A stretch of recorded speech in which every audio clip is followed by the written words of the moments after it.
Welcome to Hauntcore Vault. If you are ready for horror tales, you are in the right place. If you are new, please subscribe to the channel.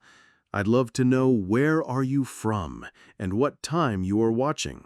Let's begin.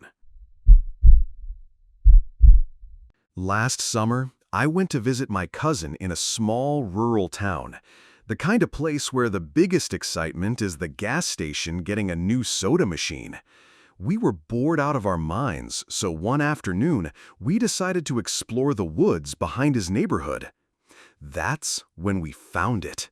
An old park, completely overgrown and rusting away. The slide was half collapsed, the merry-go-round looked like it hadn't spun in decades, and weeds had swallowed most of the ground. But one thing stood out, a single swing, still intact and moving.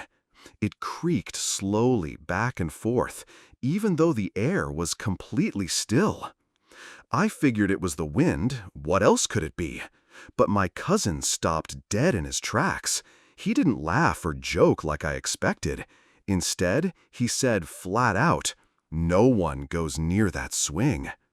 He told me a story, one locals never really talked about. Years ago, a little girl disappeared after playing there. No one ever found her. And ever since, the swing moves on its own. They say when it starts swinging like that, it means she's near. We both tried to shrug it off, teenagers pretending not to be scared. I even pulled out my phone, half joking, and said I wanted a photo for Instagram. I walked up to the swing, snapped a pic, then sat down. The moment I did, something shifted. The air turned freezing cold, like stepping into a walk-in freezer. I looked down at the chains in my hands, and that's when I saw them. Small, muddy handprints, not mine. Before I could move, I felt a shove from behind, hard. I flew off the swing and hit the ground, my breath knocked out of me. My cousin ran over, helping me up, but when I looked back, the swing was still moving, faster now, violent, but there was no one there. We bolted out of there, scared out of our minds. Later that night, back at his place, I remembered the photo I took.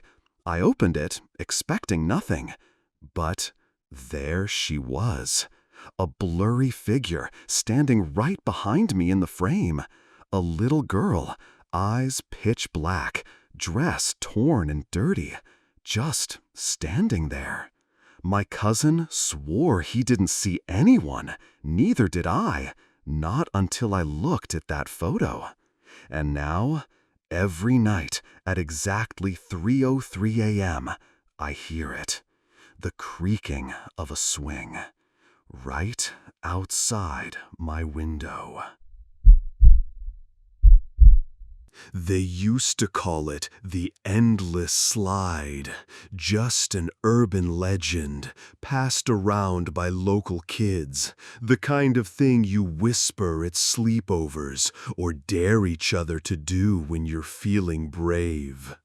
They said if you climbed the old rusting slide in the abandoned city park during a full moon and actually slid down, you might never stop sliding. Stupid, right? But one Halloween, my brother and I decided to find out for ourselves. It was just past midnight when we reached the park. The moon hung high and full, casting everything in cold silver light. The place was empty, silent, the kind of silence that presses against your ears. The slide looked taller than I remembered, twisted and jagged like it had grown since we were kids. We stared at it for a while. Then I said I'd go first. Climbing up, the wind bit through my jacket. At the top, I hesitated just a second. Then I pushed off. Instantly, everything went black. No moonlight, no wind, just metal beneath me and motion. I kept sliding far longer than I should have. The metal got warm, then hot. My ears started to ring. And then a whisper. Almost there. I tried to stop, dug my fingers into the sides, scraped my palms raw, but I couldn't slow down. I was moving faster, falling now. Then, suddenly, nothing. I landed hard on grass, gasping. I sat up, heart hammering, trying to make sense of where I was. It looked like a park, sort of, but not the one I came from. The signs were in a language I couldn't read. The skyline was filled with tall, dead buildings, no lights in any of them, no cars, no stars, no sounds. And worst of all, the slide was gone. I stood there, disoriented, bleeding, breathing too fast. Then I heard it, faint at first, a squeak, a whisper, metal shifting. It was still here, somewhere, waiting for me to find it again, or worse, for someone else to take a ride. I work the night shift at a gas station right off the highway, one of those places that only see truckers, lost tourists, and the occasional drifter after dark.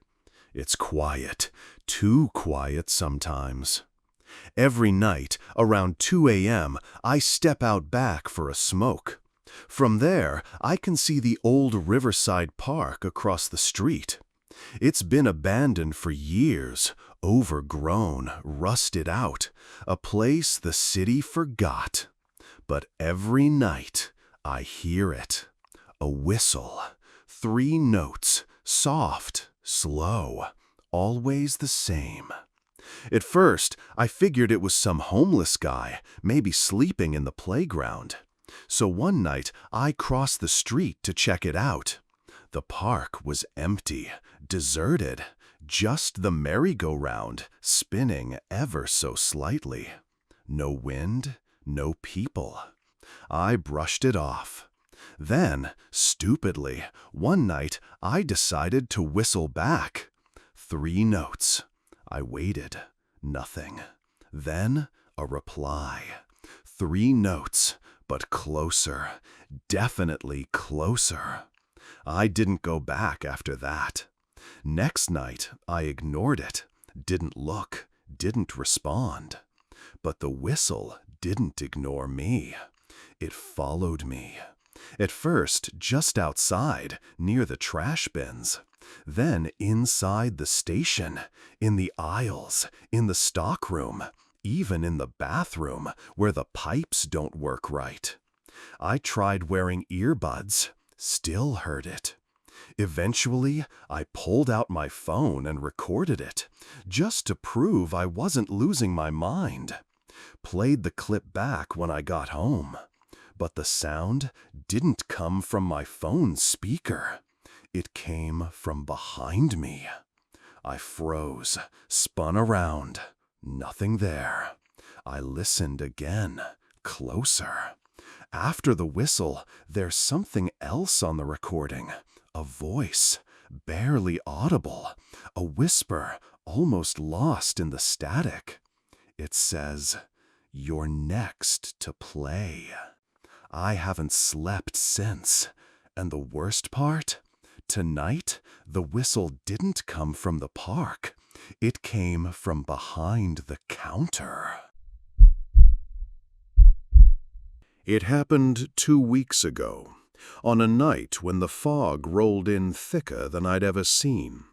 One minute the streetlights were glowing orange like always, and the next, they were just gone, swallowed whole. Visibility dropped to nothing. I could barely see my own feet as I walked home. I've taken the same route for years. Every crack in the sidewalk, every leaning mailbox, familiar. But that night, something changed. Through the fog I saw it, the outline of a park. Faded swings, a crooked slide, 2 rusted seesaws, nestled between houses where no park had ever been. I should have kept walking, but curiosity got the better of me. I stepped through the iron gate. Immediately the fog thickened, dense and colorless, like it had weight. Sound disappeared. Even my footsteps felt muffled. That's when I saw them, kids, half-formed shapes darting between the swings and monkey bars, their laughter silent and distant, like it came from underwater. I blinked, and they were gone. I turned around to leave, but the gate? Gone too. Just more fog. Panic hit. I ran, turned left where my street should have been. Nothing. No houses, no sidewalks, just white mist stretching forever. Then, something strange. A mirror. 7 feet tall, standing upright in the middle of the park like it had always been there. I saw myself, but not me. Older, paler, eyes sunken, skin thin and gray, staring right at me. And then it smiled. I didn't. Then it whispered, voice cracking like glass. You made it back. That's when everything went black. Now I wake up every night drenched in sweat, not because of what I saw, but because I don't remember leaving. And sometimes, when I pass by that spot during the day, the space between the houses still looks wrong, like it's holding its breath, waiting for the fog to come back. There's an old park on the edge of town, the kind kids stop going to after they grow up, or after something terrible happens. For me, it was after my sister died. We used to play there every weekend, running barefoot through the grass, daring each other to jump off the swings mid-air. But our favorite was always the seesaw. She'd laugh every time I sent her flying up, her ponytail bouncing, cheeks red with joy.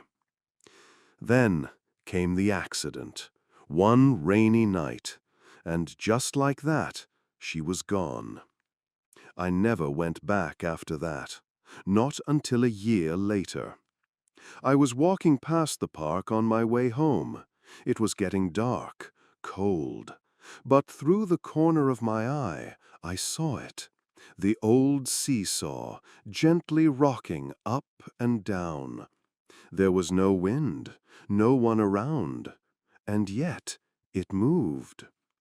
I should have kept walking, but I didn't. Something pulled at me, like a thread tied to my chest. I stepped into the park, sat down on one side of the seesaw. The metal was cold beneath me.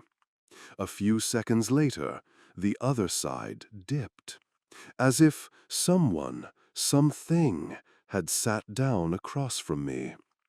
Then I heard it, a giggle, her giggle. My breath caught. I knew that sound. Every hair on my body stood up.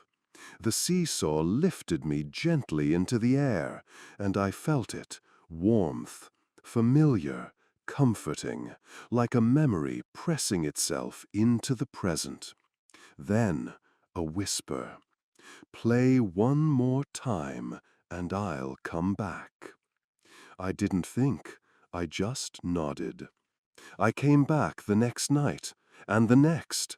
Every evening we'd play, Seesaw, giggles, whispers. She was getting stronger, more solid. I could feel her, see the shape of her more clearly in the dark. And then she came back, real, touching, talking, alive. My parents cried. No one could explain it. They didn't care how it happened. They were just happy she was back. But I started noticing things. Obituaries, accidents, people in town dying in strange, sudden ways. Every time I played with her, someone else disappeared. Last night, I asked her about it. She smiled, didn't say a word, but I saw them, shadows behind her, faces I recognized, people who died, watching. And now, even when we're not at the park, I see the seesaw.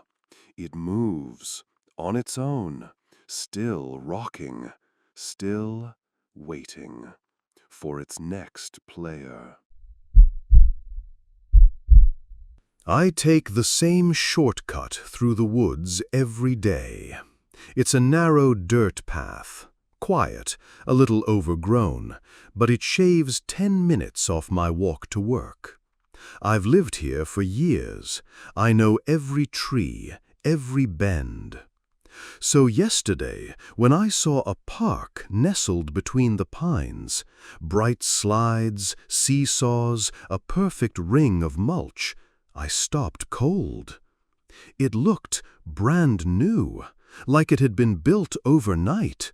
No graffiti, no trash, the kind of pristine you only see in renderings, not reality. No signposts, no kids, no footprints in the mulch. Still, curiosity got the better of me. I stepped in. Everything was silent, still, the kind of silence that makes your ears ring.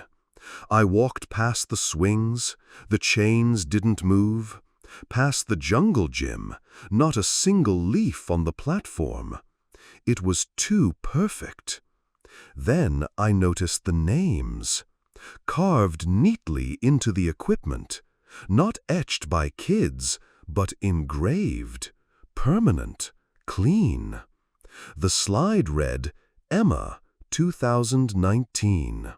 The swing, Luca, 2021. The seesaw, Noah, 2022. Each one had a name and a year. And then I found the merry-go-round. My name, 2025. That's this year. I staggered back. My chest tightened. The air suddenly felt wrong, too heavy, too warm. I ran, didn't look back. I told myself it was a prank, a weird art piece, anything but what it felt like. But last night, just after midnight, I heard it. A faint music box tune, coming from the woods, the same direction as the park. It played for exactly 1 minute. Then, silence. Tonight, it played again, and I think it's getting closer, calling me back. It's been parked next to the abandoned park for years. A run-down ice cream truck. No wheels, no driver, paint peeling like old skin. Just sitting there, rotting at the edge of the lot. I've passed it 100 times, but no one ever goes near it. Everyone knows better, because every night at 3:17 a.m., it starts up. Not a song, just static, crackling, warping, and layered beneath it, the sound of children laughing on a loop, over and over, twisted, wrong. Some nights it's faint, like it's far away. Other nights, it feels like it's right outside your window. Last week, I got too curious. I went out around 3:10, hid behind the trees, waited. Right on time, the static started, the laughter kicked in, and the lights on the truck flickered to life. So, I got closer, looked inside. The cabin was empty, dust thick on the seats, cobwebs across the mirrors. But in the back, in the freezer section, there was a row of child-sized shoes, all lined up neatly, old, scuffed, untouched by time, all pointing at the freezer door.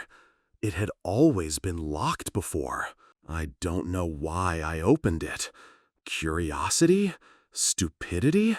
I just did. The freezer was packed with popsicles, dozens of them, each one a slightly different color.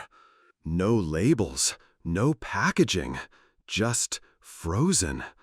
And underneath the ice, I saw things. Tiny bones, bits of cloth, fingernails, hair. Some of them were still smiling. I slammed the door shut and ran. But the music, that horrible looping static, followed me all the way home. Now, I wake up every night at 3:17. The lights blink on outside, and I swear there's a new pair of shoes in the truck. This time, they look just like mine. I used to work security at a water park that shut down years ago after a lawsuit. A kid drowned in the wave pool, pulled under during a crowded summer afternoon. Lifeguards dove in, guests screamed, but they never found the body. No one saw where he went. One second he was there, the next, gone. They drained the pool, closed the park, fenced it off. That was supposed to be the end of it. But people still break in. Teenagers filming TikToks, drunks daring each other to jump the gate. I'd get the motion alerts all the time. Usually raccoons, sometimes thrill seekers. Then last month, my phone buzzed at 2:46 a.m. Motion detected by the wave pool. I pulled up the live feed. Someone was there. Alone. No phone light, no flashlight, just pacing, walking slowly around the edge of the pool. No rush, no hesitation. They circled it once, then again, then again, and then nothing. The feed cut. The next morning, I checked the footage, frame by frame. The figure never blinked, never turned their head, never stopped, never left. Just looped, over and over. I called it in. The police said it must have been a glitch, camera error. Old system, they said. I tried to believe them. Until last night. I woke up to the smell of chlorine. Strong, sharp, wrong. I haven't smelt it in years, not since the park closed, not since they emptied the pools and shut everything down. Then I noticed something else. My front door was unlocked. I live alone, and when I checked the hallway, wet footprints leading toward my bedroom.